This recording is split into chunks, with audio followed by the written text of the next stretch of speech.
Hello and welcome to lecture number 5. Today's topic will be federalism.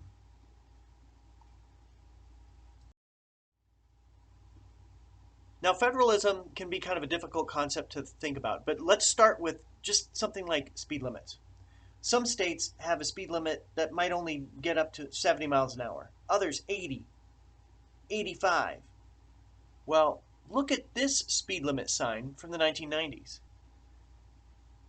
Different states can have different speed limits because of federalism. Here's a one-sentence definition of federalism. It's a system of government where the power is divided between the national government and state and local governments. See, state and local governments can decide some issues, and the national government can decide others. Maybe this visual aid can help. There are certain jobs and responsibilities of the national government in Washington, D.C. The state government, for us in Michigan, well, Lansing is our state capital, and I happen to live in Hamlin Township. There are certain regulations at the local level. By the way, of these three, it's actually the state government that impacts our lives the most on a day-to-day basis.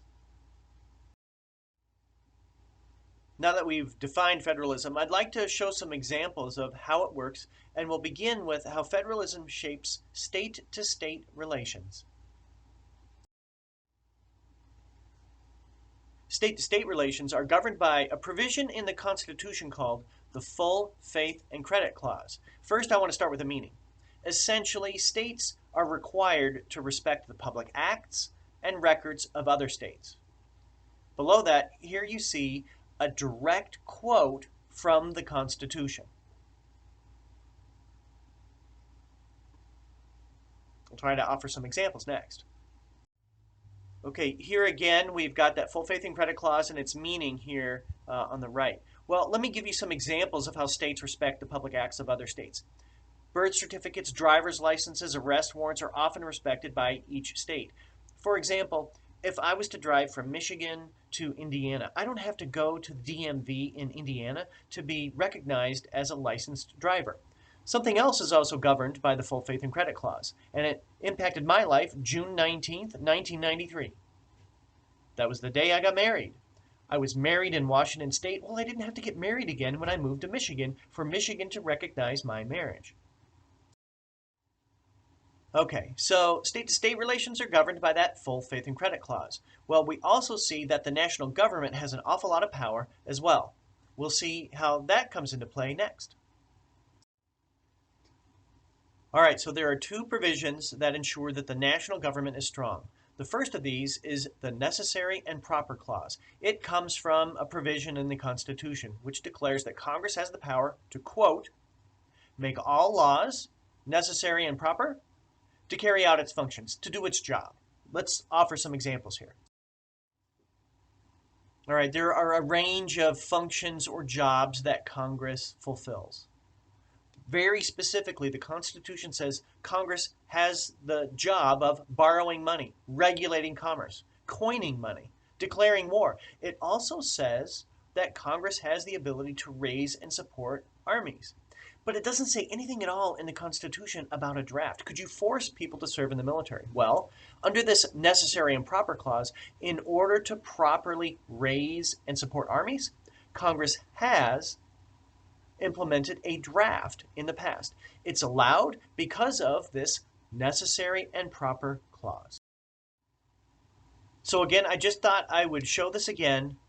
A strong national government is protected by this Necessary and Proper Clause, a clause taken right from the Constitution. But there's another provision as well. Another provision in the Constitution is the Supremacy Clause.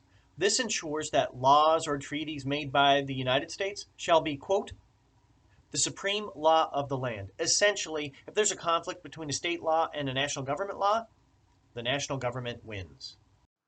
Now, this is going to lead to additional conflict between the states and the national government because the national government has declared marijuana to be illegal.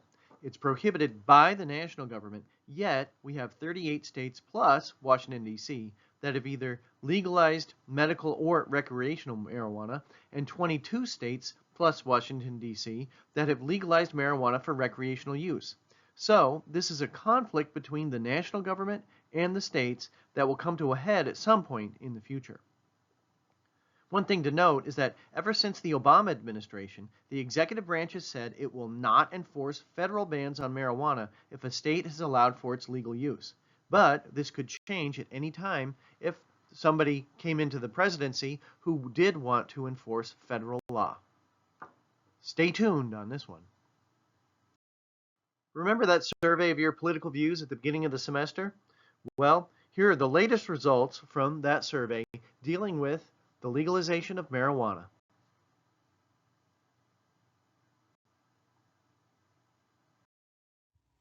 So far, we've explored state-to-state relations and the national government's power. Now, I want to explore states' rights and federalism.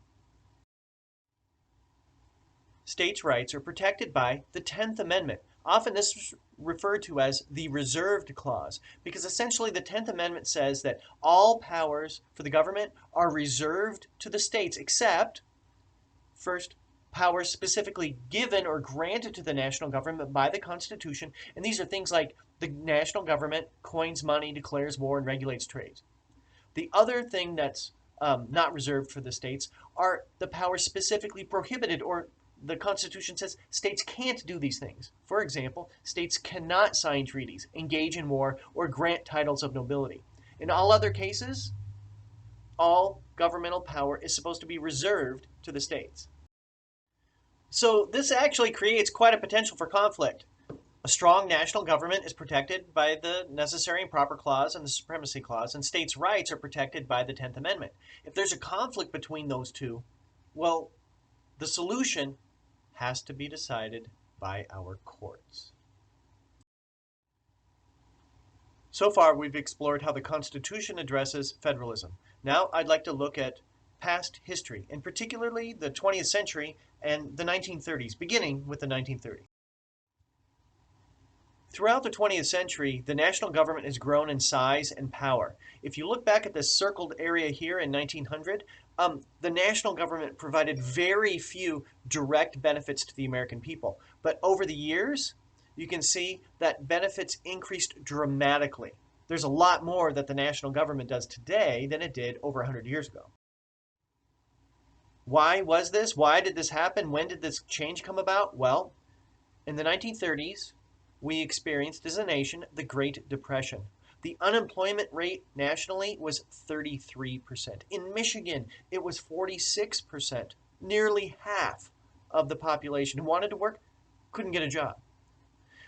Local governments begged the national government for help, and a president had a solution to this aid that was requested by the state and local governments. That president was Franklin Roosevelt, and he promised the American people a New Deal. There were numerous programs included in Roosevelt's New Deal. I want to focus on two. One would be the Civilian Conservation Corps, and the other was Social Security. The Civilian Conservation Corps, or the CCC, was one of Franklin Roosevelt's favorite programs. First of all, it put men to work, and it helped the environment at the same time. There were numerous types of programs included in this project. They planted trees, built campgrounds, hiking trails, stocked fish in local reservoirs, or in local streams, I should say.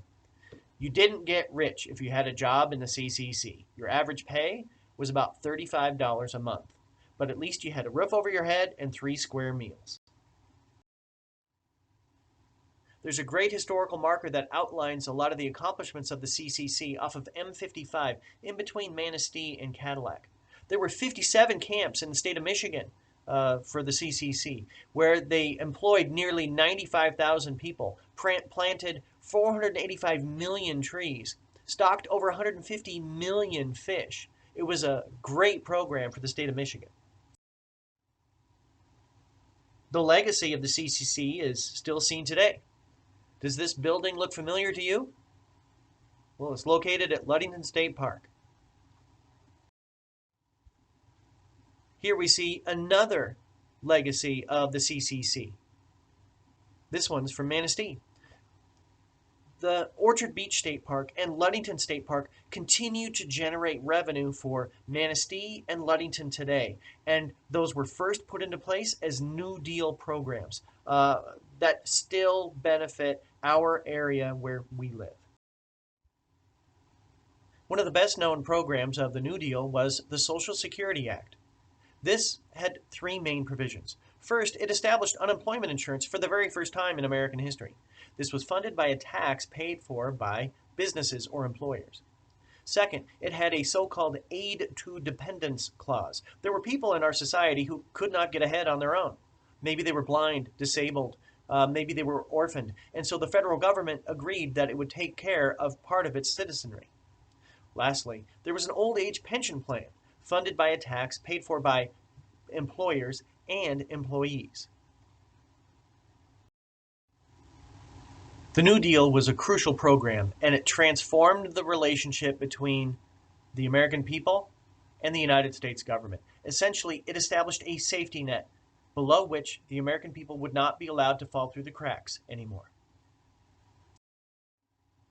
The last topic I'd like to explore with federalism in the 20th century would be elections.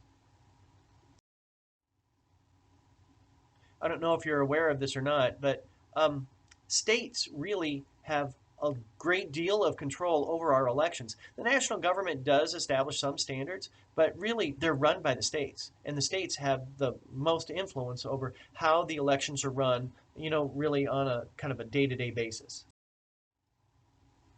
That's actually reflected by the so-called patchwork of different voting methods in each state.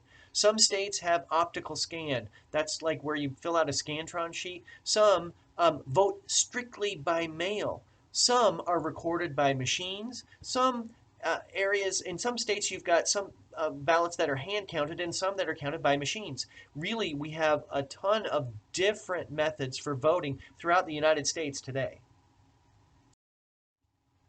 Back several years ago, there were even more types of voting methods. Punch cards were really popular, lever machines, things like that, but they were moving towards some optical scan. I just wanted to show this as well.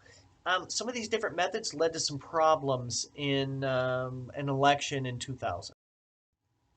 As I say, there were some logistical problems with the 2000 presidential election. This was the election between George W. Bush, who had been the governor of Texas, and Al Gore, who had been the vice president.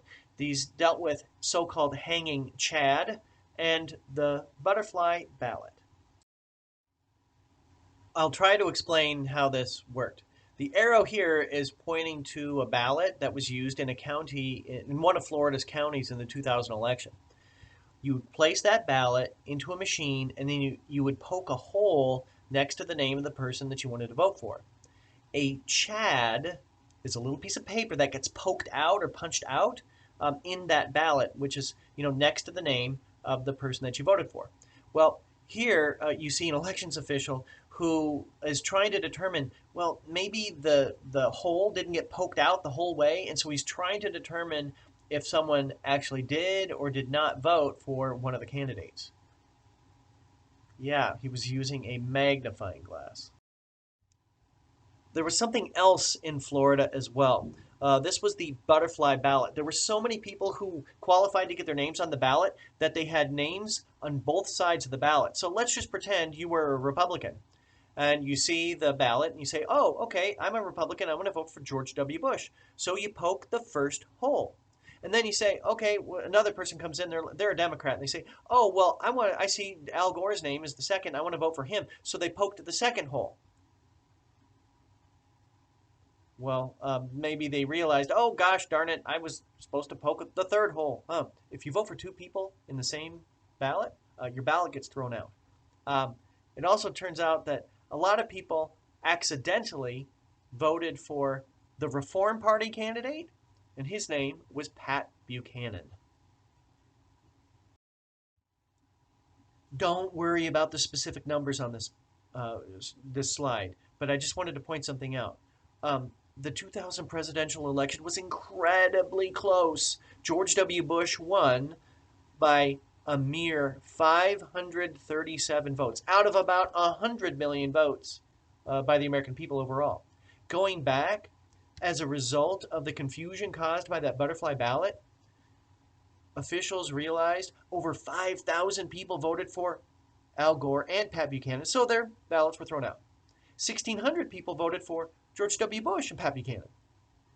Nearly 3,000 voted for Al Gore and the socialist candidate. Again, if you vote for two people for the same position, your ballot gets thrown out. 3,400 people voted for Pat Buchanan. He did better in Palm Beach County than any other county in the state of Florida. Probably due to voter confusion. Again, I just wanted to show this ballot once again without any of the circles and the arrows and things like that, just because it created so much confusion. It really, yeah, it led to some problems. So was that butterfly ballot a Republican attempt to confuse voters and get George W. Bush into the White House? No. It was actually designed by this woman here. Her name was Teresa Laporte, and she was a Democrat. She received death threats from people. She tried to make it easier, and it didn't work. There were lots of jokes that went around about Florida voters, and so one of them is shown here. They wanted to have an education plan so that Florida voters would not make the same mistake again, and you see what some people thought was a funny joke. Anyway. So we're just about at the end. I just had some final things to think of when it comes to federalism. So what you want to be able to do after viewing this lecture is to be able to define what federalism means, and then to explain and evaluate how it works. The foundation or the basis for state-to-state relations, the basis for a strong national government, and a basis for states' rights. Those are the key concepts for today's lecture. Well, that's all for today. I hope you learned something new, and I will see everybody online. Have a great day.